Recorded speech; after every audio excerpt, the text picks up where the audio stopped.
Hai guys, hasil berita inflasi CPI sudah keluar, tetapi price action daripada Bitcoin tidak sejalan dengan hasilnya. Kita akan lihat hasilnya, dan ada sedikit berita mengenai curve, analisa Bitcoin, Ethereum, Bitcoin, dan juga analisa jangka panjang di mana di time frame weekly-nya ini terjadi hal yang cukup penting, signifikan untuk Bitcoin ke depannya. Nama saya Kelby dan saya menyajikan informasi seputar fundamental, technical, dan on-chain analysis. Klik like, subscribe, gunakan link-link yang ada di deskripsi untuk mendukung channel saya.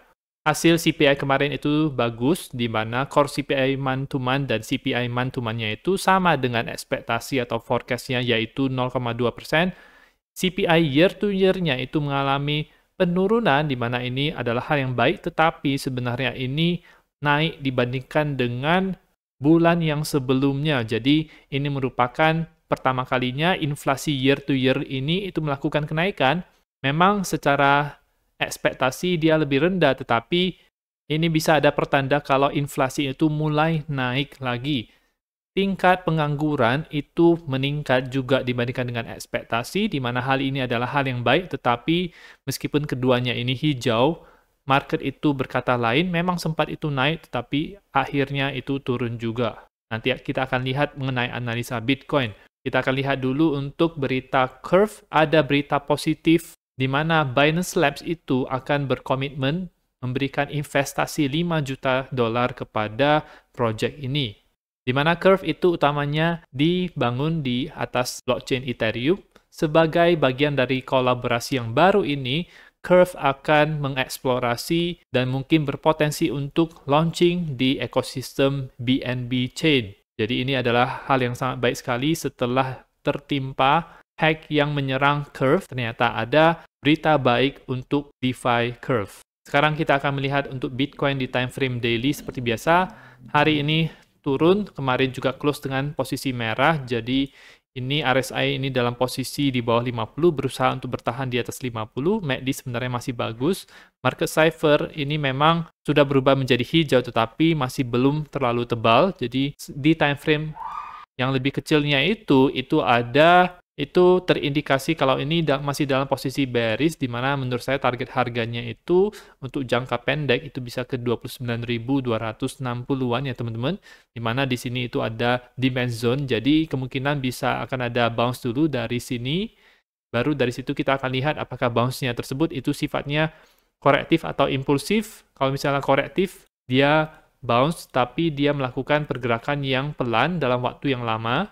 Ketika menyentuh ini mungkin akan ada bounce, kemudian kalau misalnya dia naiknya itu cukup pelan dan naik turun seperti ini, maka lebih besar peluangnya untuk turun lagi ke bawah, dan lagi pula harga ini sekarang berada di bawah 29.500, gagal untuk bertahan di atas 29.500, jadi lebih besar untuk jangka pendek ini masih dalam posisi bearish. Untuk support besarnya itu masih sama, yaitu di harga 28.000 sampai 28.400. Di sini bisa ada potensi untuk melakukan bounce dari situ.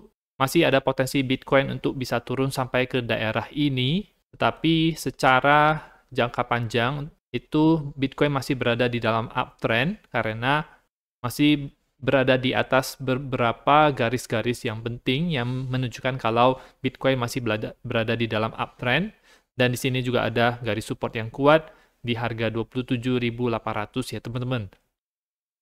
Untuk Ethereum sendiri RSI berada di bawah 50, MACD ini melakukan crossover, jadi ada hal yang bullish yang bisa terjadi untuk harga ETH, di mana dia tertahan di dalam downtrend ini, dan kalau misalnya naik mungkin ada berpotensi untuk ke daerah high sebelumnya, yaitu di 1970 di daerah sini.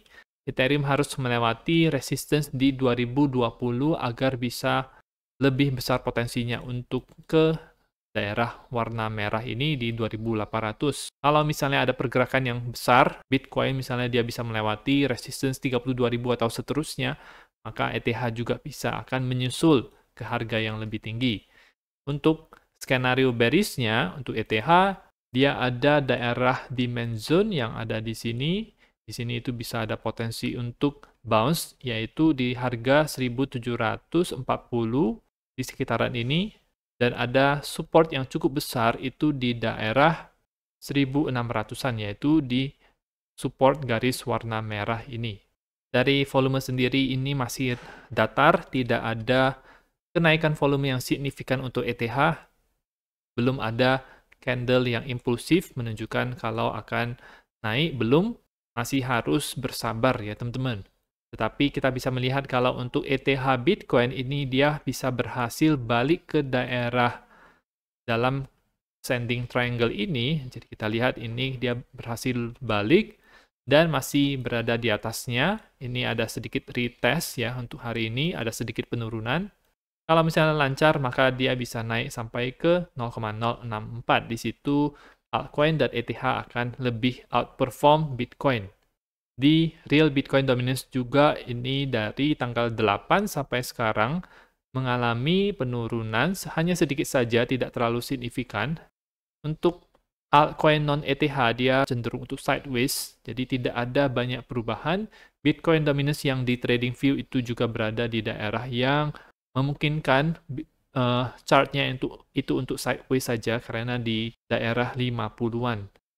Namun untuk ETH Bitcoin sendiri kita harus waspada karena ini bisa saja menjadi pola bear flag.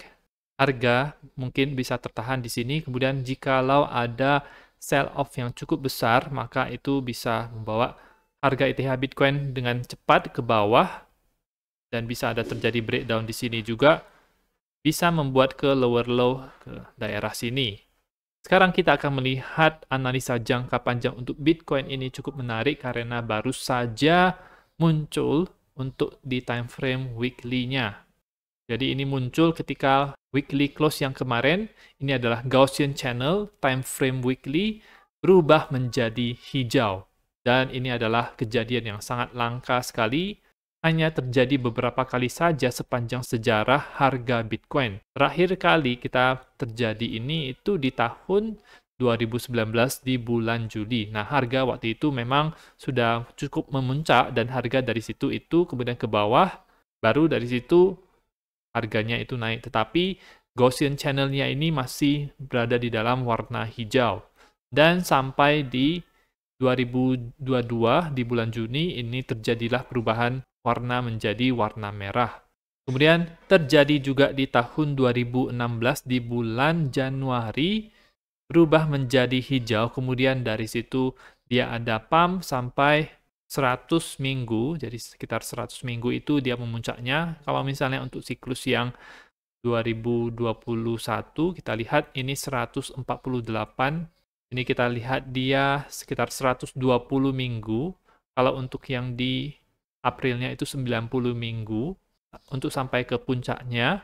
Dan sebelumnya juga pernah terjadi di mana di tahun 2012 menyala lagi menjadi hijau dari Agustus 2012 sampai ke puncaknya itu sekitar 68 minggu.